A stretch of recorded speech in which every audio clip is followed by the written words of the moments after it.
Welcome to today's episode of Shrink for the Shy Guy. Today, we're going to be talking about a topic that is extremely important for you if you experience social anxiety, excessive niceness, worry about what other people think, and generally some sort of fear that holds you back from being you, expressing yourself fully, saying what you want, saying what you really think, disagreeing with others, ultimately being yourself, right? And the biggest fear that arises for people that I work with is someone's going to judge me. Someone's going to dislike me. Worse, someone's going to criticize me. And whether those criticisms are directly stated to you, or they're stated behind your back to somebody else, or they're even just you imagine the other people are thinking them, they can all have the same effect of causing fear in you, and then as a result, you holding back, hesitating, not saying what you want to say, being overly pleasing, being overly nice. If you kind of bend towards the nice side of the spectrum. If you move a little closer towards the social anxiety pattern, then you just won't speak up. You won't share at all. You will just hold everything inside. And those two really often go hand in hand, the social anxiety and the niceness. And I know this because I lived it for many years. Both of them, a beautiful, delightful cage to live in. And so this is going to be an extremely important episode for you because you're going to learn how to speak up for yourself, how to be more direct, how to be more real, because you're no longer terrified of criticism of others. This is a super important life skill. And when it comes to putting your work out there, sharing your ideas more directly in a meeting, creating anything, whether it's professionally and putting it out there and sharing it with your group, your company, your team members, your clients, or your own personal creations, art, music, anything that you would be able to put out there in the world, photography, right? There's an endless list of things that we hold back from because we're scared of being criticized. So I'm going to give you some very practical strategies and tools that you can use today to strengthen this. By the way, if you're benefiting from this and you want more, then, in fact, this question actually came out of something I was doing with someone in my mastermind program. So if you want more and you say, hey, I want to not just listen about this and hear about other people's stories, but I want to have my own radical transformation story, then go to draziz.com. That's draziz.com. There's so many ways to get started there if you haven't already. You can get my free mini course. It's called 5 Steps to Unleash Your Inner Confidence. It's got video trainings, an ebook, all kinds of stuff, absolutely free. Part of my Operation Mass Liberation goal, which is help as many people as I can to liberate themselves from social anxiety and niceness to become their most bold, authentic self. And you can also find out a lot more. You can learn about this mastermind program you probably heard me talk a lot about because that's the main way that I work with people. There's information about my books on there. There's this podcast you can find in there. There's a blog with videos and articles. Just endless resources for you if you want to build your confidence. So definitely check out Dr. Aziz. That's draziz.com. Now let's get into how you can free yourself from this fear of criticism. Your fear of criticism, and therefore your fear of criticism stops you from being boldly yourself, right? So your ability to be boldly yourself will go up as your fear of criticism goes down. No duh. But here, I'll show you with my hands. So if you're listening to this, did you know you can go to YouTube and type in Shrink for the Shy Guy? And now we have our episodes up on YouTube too. So I'm going to show you something with my hands, only for our visual viewers right now. But basically, this is your ability to speak up for yourself. I have one hand going up here. That increases as your fear of criticism goes down. So it's an inverse correlation for those in the scientific fields. So how do you decrease your fear of criticism? That's really the goal of this episode. Right now, I'm going to give you some strategies, but before I do, I want you to think about where are you afraid of being criticized. In fact, this is the first step that I give anyone in the program that I'm working with in the mastermind of what to do with this is what are you actually afraid of? Any fear that you want to face, you have to start by turning towards it and saying, what is this thing that I've been running from my whole life? Right? It's like when you're in a dream, if you're having a nightmare where you're being chased by something, there's different techniques to work with reoccurring dreams or scary dreams or nightmares, but one of them is called lucid dreaming, that's a whole nother topic we're not going to get into now, but I highly recommend looking into that. But in lucid dreaming is when you wake up in the dream and you become more conscious, and there's different levels of lucidity. But one of the first directives, if you become lucid, is to say, wait a minute, I'm running from something. I'm running from a wolf or from a murderer or whatever, right? Is to actually wake up in the dream and turn towards the thing that you're running from. Say, what are you? What is this? And it changes the whole experience of the nightmare, can just dissolve. So in that way, this nightmare of social anxiety and niceness that you're living in, it can be dissolved by turning towards the thing that you're scared of and saying, okay, what is this? And the way that you do that is you grab yourself a sheet of paper or open up a note file on your phone and you say, what are the criticisms that I'm most scared of someone saying to me? And get specific here. Is there someone in your life? Well, I would not want my boss to say that I'm incompetent. Oh my God, that'll be terrible. I don't want my spouse to say that I'm careless or self-absorbed or withdrawn. Oh, that would feel so bad. Selfish. Oh no. I wouldn't want my mom to say, or my dad to say, you're lazy or you're not achieving very much. Now, I'm not saying that this is exactly what people are going to say or have said to you. Maybe they have said it. I don't know. Maybe they haven't. We live a lot of our lives in fear of what someone might say to us. So I'm not going to share that thing because someone might say this. So forget about what someone has or hasn't said. What would you be most afraid to hear? Or even if someone was thinking it, even if they didn't say it to you, you'd still be really scared of that one. Okay. I want you to actually take a moment. Now, if you really want to get your bang for your buck here with this free podcast, is to actually take a moment to write out that list. Come up with at least 5. And if you say, I don't have 5, well, then you, sir or madam, are very, very confident. But most of us have at least 5 things that would be hard to hear, be uncomfortable, be threatening to your ego, it would hurt, it would be uncomfortable, right? So, and if you're just listening to this and you're driving and you're not going to be able to pull out, don't pull out your phone and start writing on it as you're driving. That's bad for everybody. So just do 1 in your mind. Come up with 1 criticism right now. That's the short version. Then go back later if you really want to get the most out of this and really transform. Come up with a longer list because you'll do the same process with all of them. So, but get 1.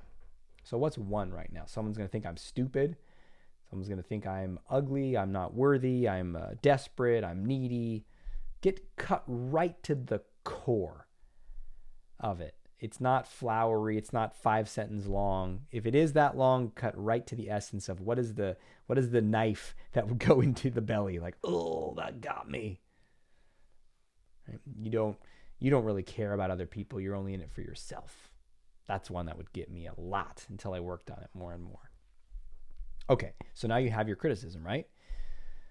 What does that mean? How do you work on it? Well, the first thing you want to do is basic exposure to the thing that you're scared of, right? Whether it's spiders or heights or rejection, or in this case, criticism, you want to turn and face it, which you just did, and then you just want to stand there and look at it. Right? Because what that's doing is that is sending a message to your nervous system that this is not fatal. Now, intellectually and rationally that someone saying you're stupid is not fatal, but your nervous system and your emotional system and the young parts of your psyche don't know that, and they think it's very fatal. And so your survivor kicks into gear and says, there are a lot of threats in life, right? I need money to survive. I need to make sure I don't get attacked or hit by a car or eaten by a bear. And I need to make sure I don't get criticized. It just lumps them all in the same survival necessity category, even though it's not. And so we start with gradual exposure. What does that mean? Read or say the criticism out loud. You're stupid, or you don't really care about others, or you're too focused on yourself, or you are lazy and don't get enough done. Right? These are delightful. Isn't this a delightful list? But pick the one that's yours. And take a moment and just settle in. That means really pause right now. And if you don't have any criticism, you're just kind of listening passively to this episode, you're not going to get very much from it. So I'm going to encourage you to actually play in this process with me, or put on something else, put on some music. Come back when you're really ready to make a change here. I know I'm very entertaining, but this isn't for entertainment. This is to make a significant change in your life. So let's do this. So what's that criticism that you don't want to hear or be scared to hear? So say it to yourself or read it out loud. Look at it where it's written, however you're doing this process. And then just breathe and settle down. What do you notice? What's happening for you as you do this? You want to now practice something I call the peace process, which I teach in a number of my books, The Art of Extraordinary Confidence, Not Nice. You can go to notnicebook.com to be able to get access to a recording where I guide you through this process for 20 minutes. But you basically just tune into when you imagine this criticism occurring, even if it's just in the minds of others, some part of you basically, to put it in advanced psychological terminology, part of you is going to freak out.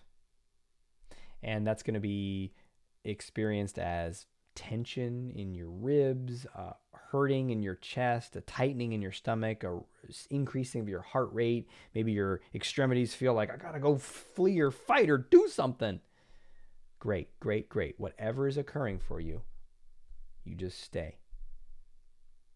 It hurts, stay with it. You want to run out of the room, stay with it. You want to go fight that person, punch him in the face for criticizing you, do that.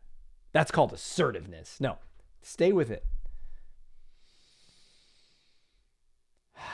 Notice what I'm modeling right here. Full deep breaths into your belly, into your ribs. We're going to do just a couple moments of this here on the podcast, but ideally you would actually stay with it much longer. Stay with it for 5 minutes, 10 minutes. When I was doing this, I would read a criticism. And I would just notice as soon as I read it, oh, there's pain, right? Because at the end of the day, you might feel fear, you might feel anger. Those are what I would suggest those are secondary emotions, or those are reactions. At the core of it, there's just pain. And it's not even pain. Maybe I remember when I was 5, this happened or something. That might arise, but at the essence of it, it's just pain. You don't even need to explain it. Because by bringing your attention and your mindful awareness to it and your loving presence to it and acceptance to it, the energy will dissipate and dissolve. Like all forms of exposure, you'll become more at peace with this occurring. So that's the foundational step. Sometimes that's all you need to do. Furthermore, okay, let's say you're doing this and you say, okay, now is there anything else I can add to this process? Yes. So the criticisms that hurt the most are ones that you buy into and agree with. You might not actually, in your true values, your authentic self, really agree with it, but from your cultural conditioning, your programming, you do believe it. So let me give you an example. Someone says, let's say you asked for something or you said no to somebody, and the person says, or you imagine they think, you're so selfish. All you care about is yourself. You care about yourself more than you care about others. Some version of that. That's the criticism. You're so selfish. And there's so much pain. Okay, so be with the pain. Do the exposure thing. And also, after a few minutes of this, you can gently start to add in this layer, which is investigation. Investigating a little, getting really curious about it. Okay. So selfish is bad, right? That's what this is telling you. Do I agree with this? Like, what am I telling myself, and do I agree with it? That's the essence of the investigation. So, it's bad to be selfish. Okay, what's the selfish thing? What did I do that's so bad? Right? And you could do this with selfish, you could do this with, you're so lazy. Okay, what am I supposed to be doing right now? Or what should I have done here? You just start to get really curious with it. Almost like you're talking to someone else and they say, you're so selfish. And you say, okay, what is it that I did that was selfish? Or what is it that you think I should have done? Right? So you investigate. And it's like, well, you should have said yes to that person. They needed your help. And you said, no, it's so bad of you. Okay. And do you see how in order to do this investigation, you have to be doing that peace process part first, or else you're just you're all spun out. And when you're all spun out in your nervous system, you're not going to come to any real solution or resolution here. So when you're calming your nervous system, and then you're saying, okay, so you're saying I should say yes to that person. So I should never say no to people who want something or feel like they need something from me. Okay, do I really agree with that? is that my reality? Are those my values, or is that just some conclusion that I came to when I was younger? Is that something I took in from upbringing or the cultural field and just absorbed as gospel, even though it might not actually be right for me? What do I really think is healthy in relationships? And this is where you bring in your adult self, because a lot of the fear of criticism and the insecurity and the tenderness is not yourself now at age 20, 30, 40, 50, 60, 70, 80, right? It's you at age 5, at age 8, where you didn't have these resources. You didn't have the psychological maturity and awareness to have a sense of boundaries and differentiation. Like, oh, that's that person over there. They have a different perspective than me. I don't have to adopt their perspective. We don't have any of that. We're just like, oh my gosh, they don't like me. Oh no, what do I do? Especially if it's coming from your family. So now, though, is the time to upgrade that and to say, okay, what do I really think here? What do I really feel here? What's really true for me here? And you start to define your own values. You define your own reality. You know, in my reality, it's important to say yes, and it's important to say no. And as you're doing this, when you start to challenge the old programming or the old reality, guess what might be there for you? More pain. Yay. But that's the path to liberation.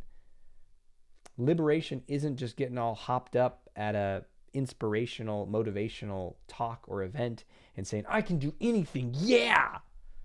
Great. Okay. You can do anything. Yeah. Now you go home and there's your spouse who is criticizing you. There's your boss who has a critical statement for you. They're speaking up in front of the group and no one is criticizing you, but you imagine they're criticizing you. So what happens to that pumped up state now? No, this is the real work. This is how you liberate yourself. And it's willingness to go into the discomfort. There's one other technique I want to share with you. And I often do this with people at my virtual or live events. And it's fun. And basically it's this strengthening of your reality. And it's kind of accessing a part of you that I think we all need, which is your defiant, bold, rebellious, upstart, not going to listen to authority rebel. The rebellious rebel. There you go. Inside of you. And so many people that I work with are so nice that this part has just been beaten out of them. And they're just like, oh, whatever you say, sir. And there's not that rebel inside. And I love it. I got 2 kids now. They're one of them's about to turn 7 in a couple days. And the other one's about to turn 9. And they both can have their rebellious or stubbornness, right? All humans can. But the 9-year-old is pretty compliant, I would say. You can generally work with him and reason with him. It's like, hey, you want to get that thing, right? So we got to make sure we do this so we can go there. And he's like, oh, that makes sense. The younger one, the 6-year-old, almost 7, he's your rules. Ha! You know, your reason. Ha! Right? It's like, we want to leave so we can go to the thing that you want to do, right? You want to go to the hike or you want to go to the movie, right? And he's like, yeah, I do. And then meanwhile, he's like, but I want to do this other thing. Well, if we do the other thing, we're not going to be able to make it to that other thing. Yeah, but don't tell me what to do, right? So you can't reason with him, and when he's in that state. And so sometimes there's just like this defiant look, and sometimes I'll tell him, okay, we can't do this thing. Like we have a laundry chute. It's like a little tube that you drop something from the second floor. It goes down to the bottom floor where there's the washing machine, right? Pretty cool. Never had that in the house before. The other day, he's like, I want to climb up the laundry chute. We're like, no, you can't climb up the laundry chute. We don't want him to get stuck in there. We don't want him to break the thing, right? Next thing I know, he's running around the corner. He's climbing up the laundry chute. Right?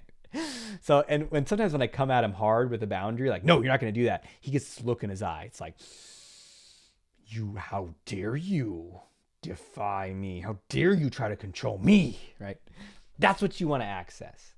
And the way that you do that is basically all of these criticisms, the specifics, doesn't matter, can all be boiled down to one thing. Who do you think you are? Right? You're stupid. You're selfish. Right? Look at you. Who do you think you are? You're bad. That's the essence of all criticism.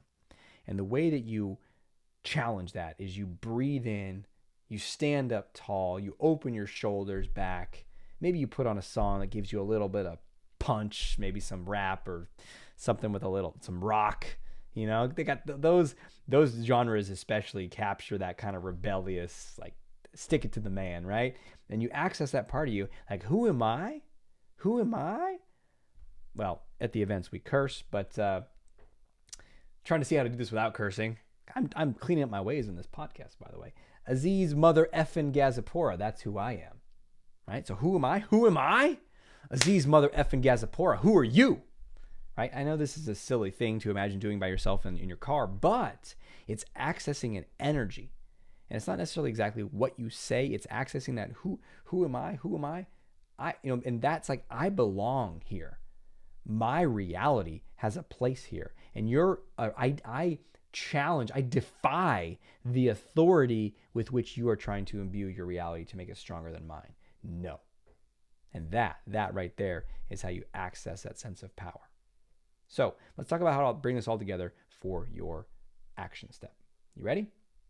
So your action step is going to be to find a criticism, get at least one, maybe a list would be a better, and then on that list, pick one of them and say, okay, the first step is to turn towards it, which you already did by making the list. Yay.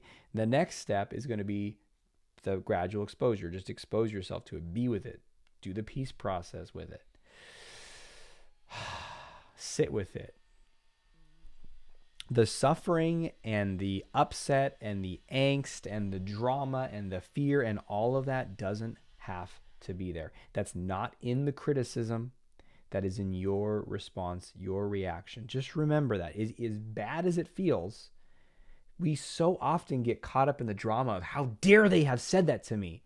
And we get so righteously upset versus realizing they just said something. It doesn't have to trigger so much in me. And so just find that place of allowing people can think whatever they want. The more solid you are in your reality, the more at peace you become. And then to kind of practice pushing that energy out a little bit, do that last little exercise I guided through. Who am I? Who am I? Yeah, that one. All right, so that is your action step for today and for this week. And I am so curious how this goes for you. If you also want to reach out to me, go to draziz.com, draziz.com. And under the About section, there is in the drop-down menu, there's a Contact Me. You can send me messages through there about how this is going for you. And overall, just stay in this process, really apply what you're learning today, and this will be one step closer to you becoming more bold, more free, and more authentically you everywhere you go. So thanks for being with me today. Until we speak again, may I have the courage to be who you are and to know on a deep level